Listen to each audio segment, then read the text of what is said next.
L'Europe à la recherche de son âme et d'une mission.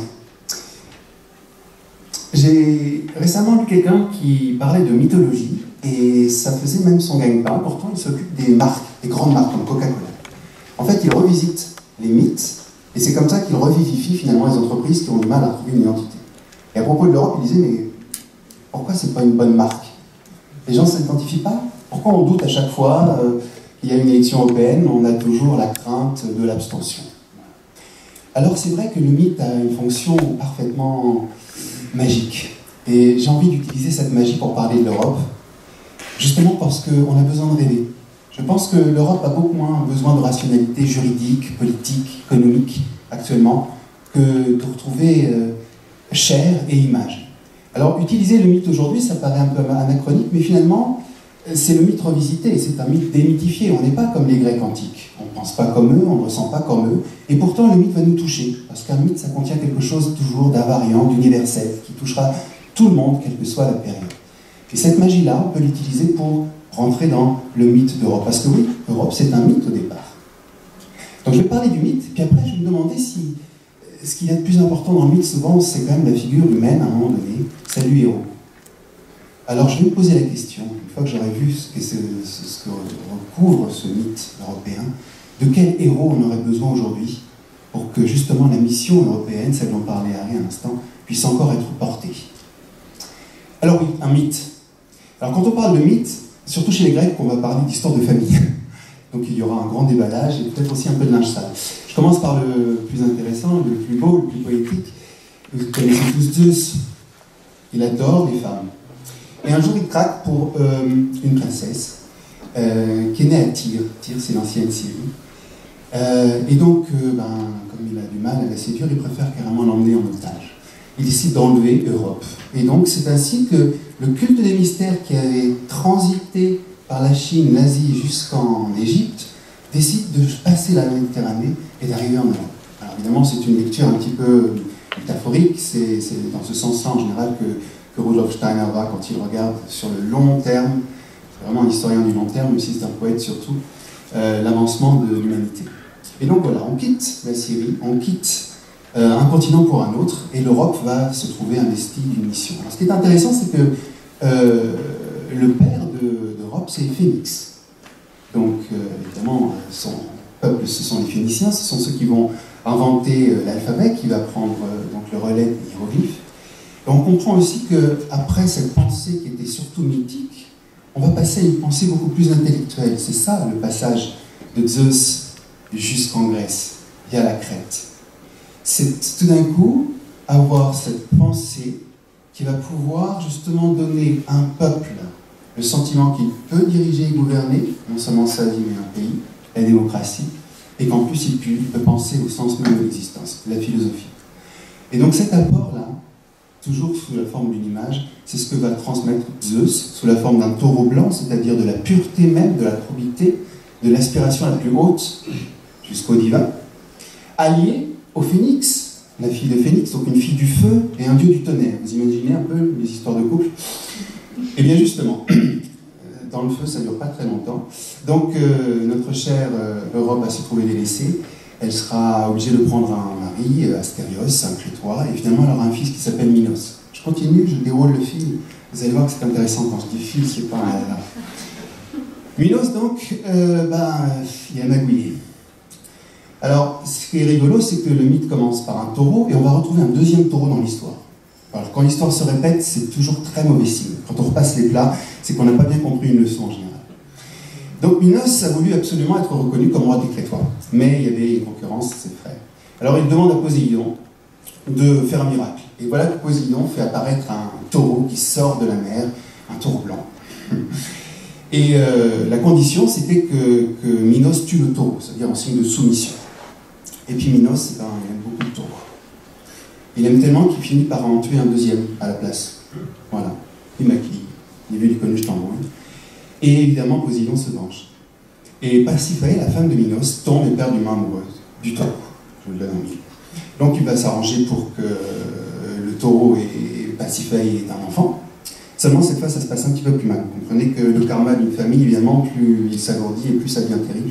Donc au lieu d'avoir un enfant normal, c'est un monstre il a une tête de taureau, une queue de taureau, et puis un buste d'homme. Alors on est obligé de l'enfermer. On appelle Dédale, l'architecte. Vite, fais-nous un enclos, parce que sinon il va terroriser toute la galerie. On va plus pouvoir vendre nos céramiques, on va faire faillite. Mais c'est pas comme ça qu'on règle l'histoire de famille. Sous le tapis, ça marche jamais. Donc forcément, il y a une suite à cette histoire. Et la suite, c'est que, évidemment, le Minotaure se nourrit de jeunes enfants. Et donc on amène par charté tous les peuples que la Crète conquiert. Et donc il y a là-dedans, dans ces jeunes qui doivent être sacrifiés, un jeune très beau, Thésée. Et l'autre fille, enfin l'autre enfant de Minos, qui s'appelle Ariane, va tomber éperdument amoureuse, je vais vous donner en mille. Et donc quand elle le voit arriver, elle se dit que c'est pas possible de sacrifier un si bel homme. Alors elle va voir, devinez qui? Vous suivez, hein? Dédale, l'architecte, mais qui est aussi un inventeur.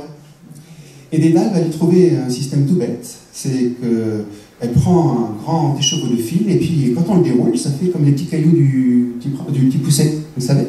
Ça permet de retrouver sa route dans le labyrinthe, sinon on se perd. Et c'est comme ça que Thésée va réussir à coincer le Minotaure, et il le zigouille. Mais c'est pas la fin de l'histoire. Ben non, parce que la malédiction de Minos, c'est exactement ce que traverse l'Europe. On a quitté le temps des dieux, on est arrivé à un temps où Dieu et homme se mélangent, dans tous les sens du terme. Et puis, du coup, la magouille, c'est quoi? C'est d'avoir, comme le disait Harry, privilégié Mammon, l'argent, le veau d'or, si vous voulez, dans la Bible. C'est-à-dire qu'en fait, il a abandonné le bien commun pour s'approprier ce bien à titre personnel. Eh bien, c'est ça, en fait, le délit d'initié. Et c'est ce qui a traversé l'Europe. L'idée, en fait, c'est que le mythe est tellement intemporel que l'histoire des hommes ne cesse, finalement, de le revivre. Voilà. Fin de ma première partie. C'est terrible, hein? Là, normalement, vous êtes au plus profond de la dépression. Mais il y a un fil d'arrivée. Exactement. On va se repêcher. Donc, vous accrochez tous et je tire, d'accord? Alors, je vais passer à quelque chose d'intéressant. Alors, ce qu'on va faire, c'est qu'on va revisiter le mythe. Vous avez vu, on l'a fait un petit peu. C'est du storytelling, attention, là je fais du marketing, c'est pour ça que c'est intéressant. Et puis finalement, et puis fondamentalement, ce qui m'intéresse, c'est de passer de cet état d'esprit de l'origine, de cet état d'esprit du mythe. Donc je vais écrire état peut-être avec une minuscule, et puis esprit avec un E, puisqu'on parlait de divinité. Et je voudrais faire l'inverse, je vais permuter. Je vais mettre ensuite un majuscule à état, et puis je vais enlever le majuscule d'esprit, par contre je vais rajouter un S. Et là, on va tous se sentir concernés. Voilà un petit peu la problématique qui m'intéresse. Et ça, je vais vous le démontrer, si je peux, à la lumière de ce qu'on appelle la spirale dynamique, un autre modèle intéressant en gestion des organisations. Alors, je ne reviens pas là-dessus, puisque Harry a déjà tout dit. On est en train de se piquer nos idées, c'est difficile de survivre. Mais voilà, moi, ce qui m'a intéressé, c'est de voir un petit peu où était passé Zeus dans l'histoire. Parce que bon, d'accord, il délaisse à chaque fois ses fiancés, mais enfin, quand même, il est bien quelque part. Alors, quand vous pensez au mythe d'Odin, vous savez, ses trois fils vont le dépecer, et puis de ses boyaux, on va faire les fleuves, de son crâne, on va faire les sommets des montagnes, etc. Bah, finalement, moi, je le vois, le taureau. Vous voyez, vous? Je vous aide? Allez. Les cornes, la tête de taureau, la tauromachie, les oreilles du taureau, c'est l'Espagne. Et les oreilles, pourquoi? Parce qu'elle est toujours à l'écoute du continent africain, des influences musulmanes, des sarrasins. On dialogue beaucoup entre ces deux continents. Les Chines, très intéressant. La France, le Luxembourg, la Belgique, justement le Benelux, tous les pays fondateurs, ils sont tous là, à faire le gros dos. La colonne vertébrale. L'histoire ne fait que corroborer le mythe, n'est-ce pas? Et évidemment, là, il y a quelque chose qui fait un peu désordre, surtout aujourd'hui. Pardon. Eh bien, figurez-vous que ce sont des banderilles, comme dans une arène. Les Britanniques sont toujours là pour exciter un petit peu, pour exaspérer le vieux continent, pour le remettre en question. Alors, vous voulez quoi pour la suite? Vous voulez qu'on reste? Vous voulez qu'on parte? Nous, on ne prend pas la décision, c'est à vous de le prendre. Vous voyez que les pieds, là, sont solidement plantés sur la botte italienne. Je ne connais pas la peinture. Et tout ce grand buste... Ah, j'ai pas toutes les clés, hein, on pourra en discuter après. Et tout ce grand buste-là va finir par s'enraciner dans la fameuse Grèce, et peut-être même pousser jusqu'à la Turquie, mais ça c'est toute autre question. Voilà où il est le taureau. Il est bien là, tout partout.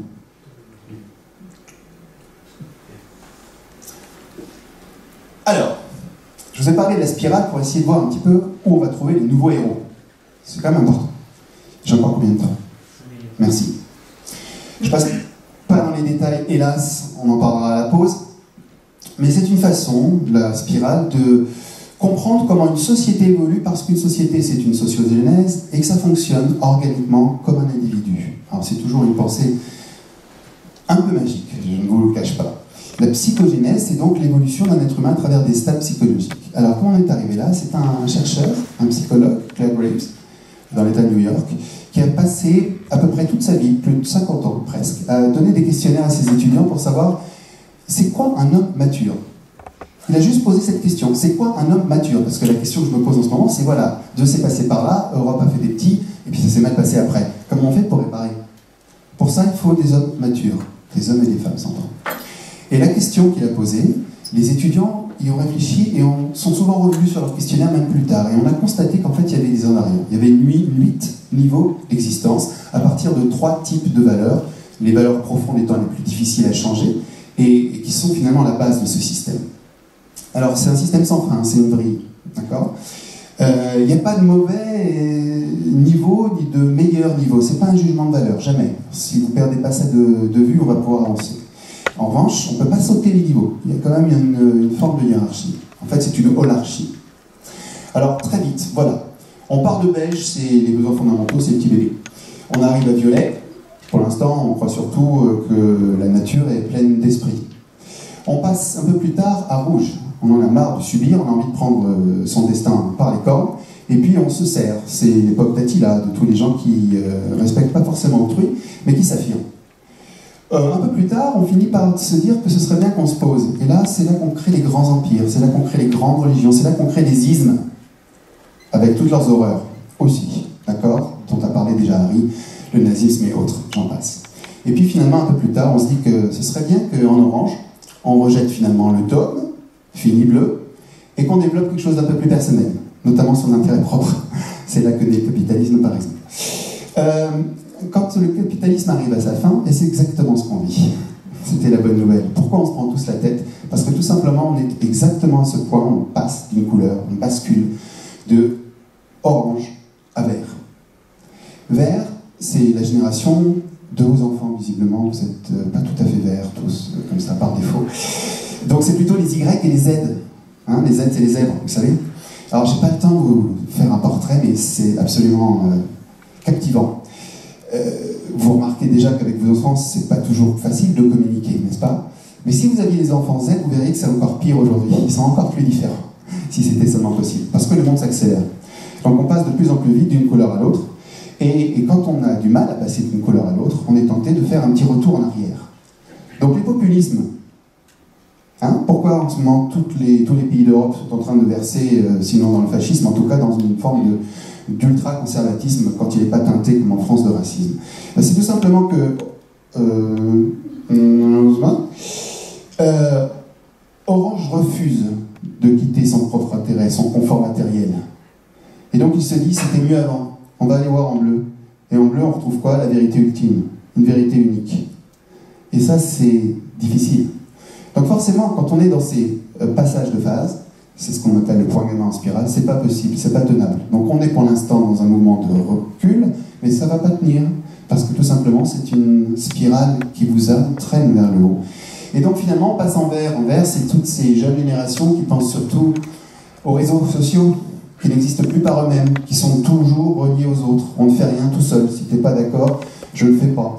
C'est vraiment cette génération-là qui est en train d'occuper maintenant l'espace des relations affectueuses, amoureuses, qui développent énormément d'empathie, non pas seulement pour le règne humain, mais pour toute la planète. Et c'est ça qui fait qu'on est dans une urgence cruelle. Vous avez des jeunes qui ont compris qu'à ce train-là, le capitalisme va tout dévaster. Alors, je vous ai brossé très vite tout ce qui se passe ici normalement. Je pourrais décrypter en fait à la lumière de la spirale toutes les grandes étapes de l'histoire européenne. Je ne le ferai pas tout de suite parce qu'il y a encore des choses à voir ensemble. Mais j'en arrive quand même à la fin. La suite, c'est quoi? C'est que quand on arrive à la fin de l'histoire de Thésée, il y a 3 pouvoirs qui se conglomèrent. Il y a le penseur, la tête, Dédale, l'inventeur.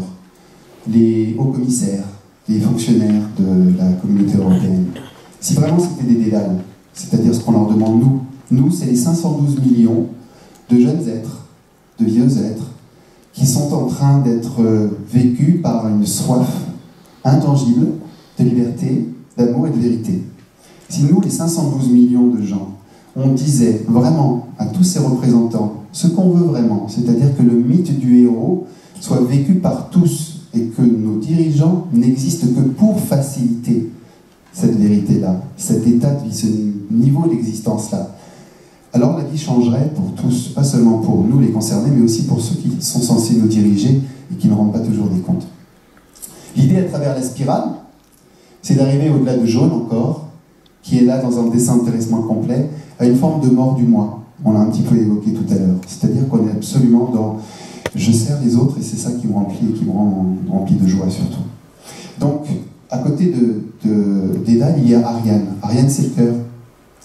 C'est celle qui tombe amoureuse de la vie, avec un grand V. Et ça ne suffirait pas s'il n'y avait pas le corps, le bassin, qui s'empare cette fois de cette puissance d'amour et de toute l'intelligence pour déjouer le système fallacieux du labyrinthe et qui finit par porter le coup fatal. Voilà ce que sont les nouveaux héros. Je pense qu'il y a dans les nouvelles générations, et pas seulement, énormément de richesses qui pour l'instant sommeillent, qui sont encore silencieuses et invisibles, parce que tout simplement ils n'utilisent pas les réseaux que nous avons utilisés jusqu'ici. Et ces gens-là, on ne les voit pas, mais ils travaillent en fond, en sous-bassement. Et quand on croit que nous sommes dans une période de chaos, je ne crois pas, personnellement. Je crois au contraire que nous sommes déjà dans une phase de renouveau. Il faut juste regarder à travers les apparences. Donc mon tout dernier conseil, c'est de faire comme Homère et de garder le regard du poète voyant. Merci.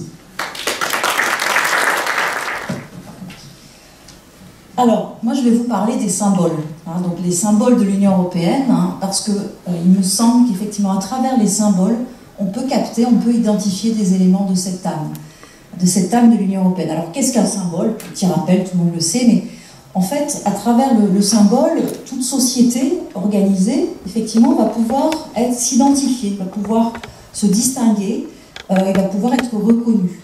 Et on peut dire que les symboles n'apparaissent pas par hasard. Ils reflètent une mission. Ils expriment de manière subtile, on pourrait dire, la quintessence d'un projet. Alors on en a déjà beaucoup parlé, donc c'est pour ça que je me disais je vais vous livrer un petit peu la quintessence de mon intervention, mais en résumant, parce qu'il y a quand même déjà beaucoup d'éléments, ce qui me réjouit d'ailleurs, parce que ce qui montre qu'en fait que tout est déjà là. On est réunis ensemble et tout descend. Donc en fait, les symboles politiques, on peut analyser ces symboles sous un angle politique, sociologique, philosophique, et on sait que si on parle d'un État, d'une organisation politique, ces symboles, ils auront une fonction identitaire, essentiellement, que l'on parle effectivement d'un drapeau, que l'on parle d'une devise, que l'on parle de la monnaie, de la fête nationale. Et là, on pourra se rappeler ce que nous disait le philosophe Habermas, donc si on a ce prisme politique. Donc là, on est face à des signes extérieurs qui vont permettre aux citoyens d'être conscients de leur appartenance, de pouvoir agir ensemble concrètement pour le bien public commun. Mais on peut aussi donc envisager les symboles, les considérer comme des traces, comme des empreintes de projets plus ambitieux. Et là, Harry en a beaucoup parlé. Et là encore, c'est une grande joie de voir qu'effectivement, on est vraiment dans cette même orientation. Donc un projet plus ambitieux pour le ou les peuples concernés, peut-être un projet de nature spirituelle. Et c'est vraiment ce biais-là que j'ai choisi pour évoquer la fonction des symboles. Alors, pour moi, effectivement, il y a vraiment l'idée qu'on accepte ensemble ce postulat de départ, que pour ce qui concerne l'Union européenne, on est vraiment au-delà des missions telles qu'elles ont été donc exprimées dans les traités. Donc tout bon juriste sait qu'il y a des traités avec des articles. On a un article 3 dans les traités sur l'Union européenne qui énonce les différentes missions de l'Union européenne: créer un marché intérieur, créer un espace de liberté, créer une citoyenneté européenne.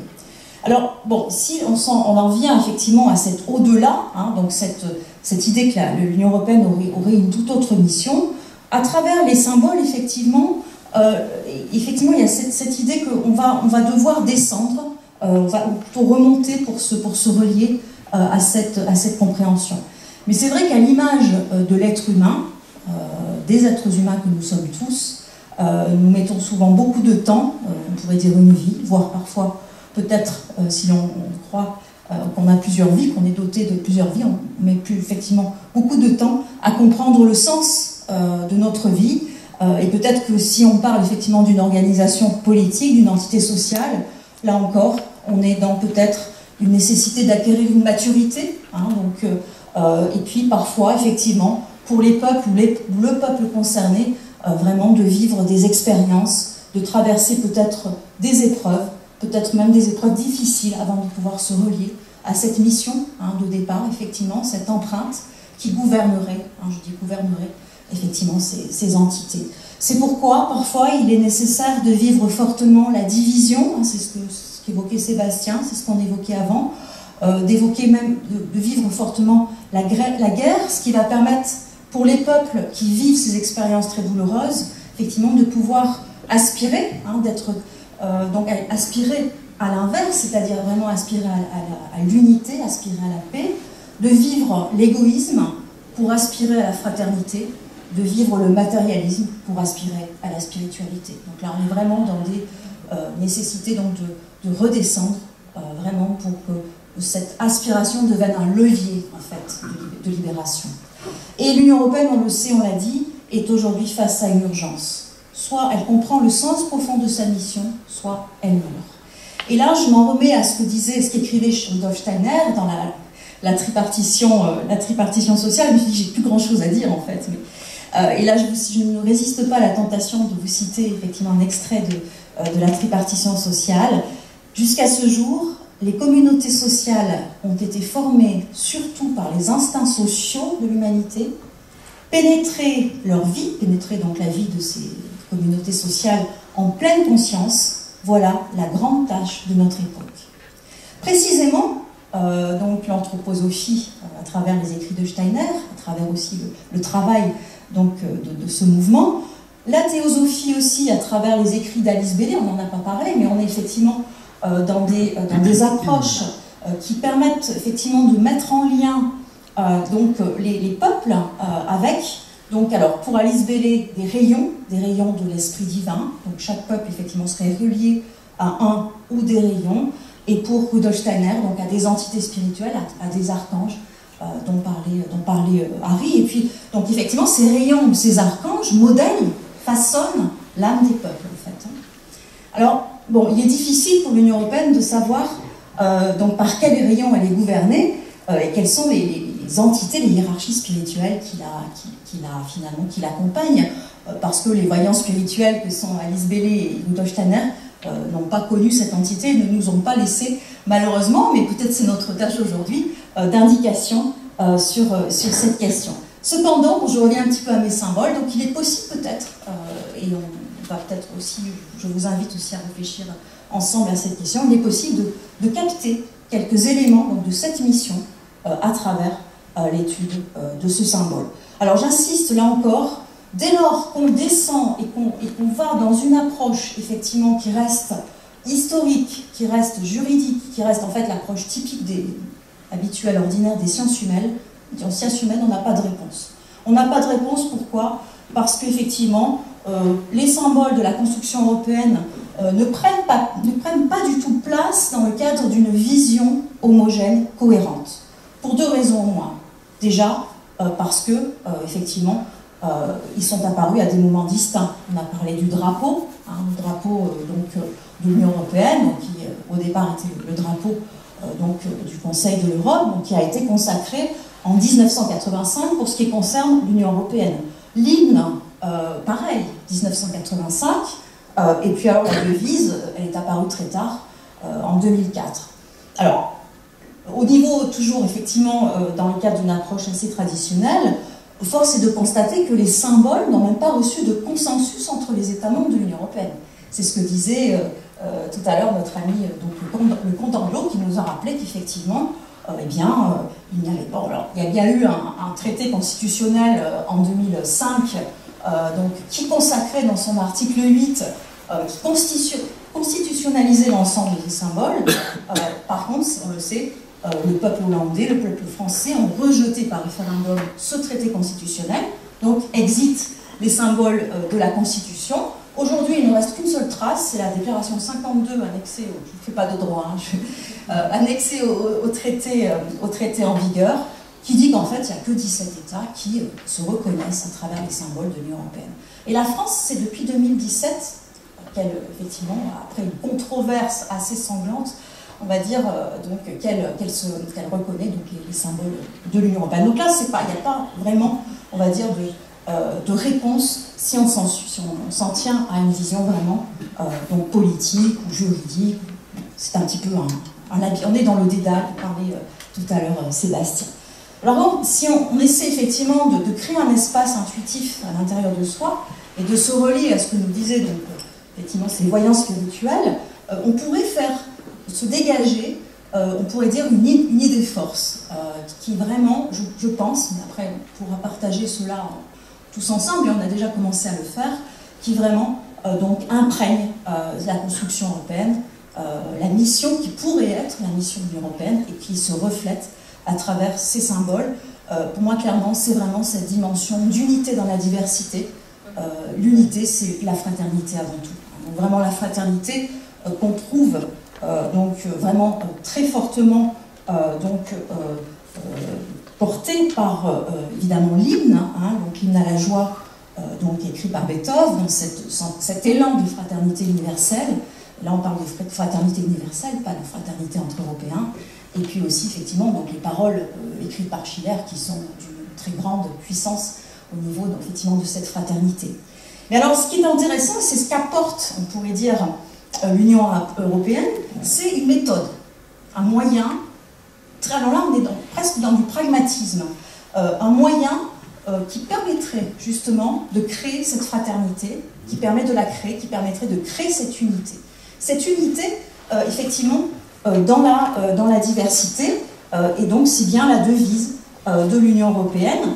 Cette devise, donc, elle s'incarne de manière très concrète par des mécanismes décisionnels. Alors, je ne vais pas vous faire encore un cours de droit avec les différentes procédures, mais ce qui est assez troublant, en fait, c'est quand on regarde les traités, on se rend compte que tout est là pour permettre justement de mettre en place une matrice effectivement entre les États, donc qui sont représentés au sein du Conseil de l'Union européenne, donc qui est vraiment l'un des législateurs, enfin une tête du législateur européen. L'idée, c'est vraiment de leur permettre, sur un pied d'égalité, de pouvoir donc effectivement s'associer pour faire émerger d'une grande diversité, effectivement une unité au niveau de l'intégration européenne. Donc en fait, tout est là au niveau des procédures. Il y a une institution qui est censée proposer un intérêt général qui devrait être orienté vers un bien commun européen, c'est la Commission européenne, donc qui devrait le placer à un niveau très élevé au niveau de l'intégration, qui devrait effectivement après donc proposer cette vision au Parlement et au Conseil pour prendre en compte justement cette diversité dans le cadre d'une égalité des États. Bon, on sait bien que cela ne fonctionne pas comme cela pour des raisons X et Y, parce que la Commission ne joue pas le jeu. Je pense que Marc va nous en parler. Il a une expérience de première main, effectivement, de cette mission, on va dire, de la Commission européenne, qui est censée incarner l'intérêt général. Et puis le Parlement européen non plus n'a pas joué le jeu. Donc, bon, effectivement, pour moi, cette devise, qui est vraiment, et devise qui s'incarne, alors si on lit les traités, cette aspiration à rassembler ces peuples qui sont extrêmement différents, peuple latin, peuple slave, peuple du nord, peuple du sud, à travers justement effectivement se mettre autour d'une table, organiser donc une égalité entre ces différents États, permettre effectivement par le biais de procédures extrêmement complexes et techniques, mais de créer justement donc la possibilité de faire émerger un intérêt qui soit commun à tous en fait, qui soit en lien avec cette intégration européenne. Donc, il y a vraiment cette idée. Alors, l'unité, on va la retrouver aussi complètement, on va dire, incarnée à travers le drapeau européen, qui symbolise aussi cette unité des peuples à travers, effectivement, le cercle. Et là, je vous invite à vous rendre sur le site institutionnel de l'Union européenne. On va trouver une symbolique expliquée, effectivement, une interprétation symbolique, par exemple, du drapeau, mais pas que du drapeau.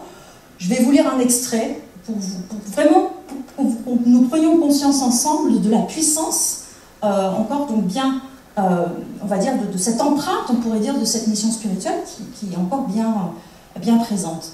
Là, c'est le symbolique du drapeau, donc il est dit que c'est sur fond azur. Il y a un cercle qui est composé de 12 étoiles d'or à 5 raies, dont les pointes ne se touchent pas. Le cercle n'a ni début ni fin, ni direction ni orientation, il est homogène, parfois invisible. Parfait, invisible, pardon. Le cercle se ramène à lui-même, il est donc un symbole d'unité, d'absolu et de perfection. Dans un cercle, tous les points de la circonférence sont équidistants du centre. C'est pour cette raison qu'il représente bien cette union des peuples européens. Il représente également la position égalitaire des États membres. Évidemment, au sein du drapeau, on trouve aussi les étoiles. Les étoiles, elles illuminent le ciel nocturne et elles sont considérées comme des symboles de l'ordre cosmique. Les étoiles du drapeau européen sont des étoiles à 5 raies qui ne se touchent pas. Ce sont des pentagrammes ou des pentacles. Comme l'étoile à 5 raies peut se dessiner au moyen d'une unique ligne fermée, les pythagoriciens lui ont attribué une signification de perfection. Sur le drapeau européen, le pentagramme se marie parfaitement au cercle, qui est lui aussi symbole de perfection. L'étoile à 5 raies, c'est aussi le symbole de l'homme parfait, de l'homme qui est transfiguré, de l'homme rené, qui possède aussi 5 extrémités. Voilà, donc il y a vraiment, alors le nombre 12, les 12 étoiles, ça n'a rien à voir avec le nombre d'états, on le sait, c'est effectivement, ce nombre 12 a vraiment aussi cette symbolique, porte en lui cette symbolique de la perfection. Alors là, je vous passe les détails, parce qu'effectivement, on en a déjà parlé, et on retrouve effectivement dans les explications officielles, je répète, ce renvoi, comme on le disait tout à l'heure, à l'Apocalypse, effectivement, puisque le fonctionnaire en 1955 du Conseil de l'Europe qui a proposé ce drapeau, donc d'abord effectivement adopté par le Conseil de l'Europe, finalement n'a fait que retranscrire donc une médaille qu'il portait sur lui, qui était la vision de la Vierge de l'Apocalypse, donc une femme couronnée avec 12 étoiles autour de la tête et donc au-dessous de laquelle effectivement se trouvait le soleil et la lune. Donc il y a vraiment cette point 12.1 de l'Apocalypse, cette vision donc, de la Vierge couronnée.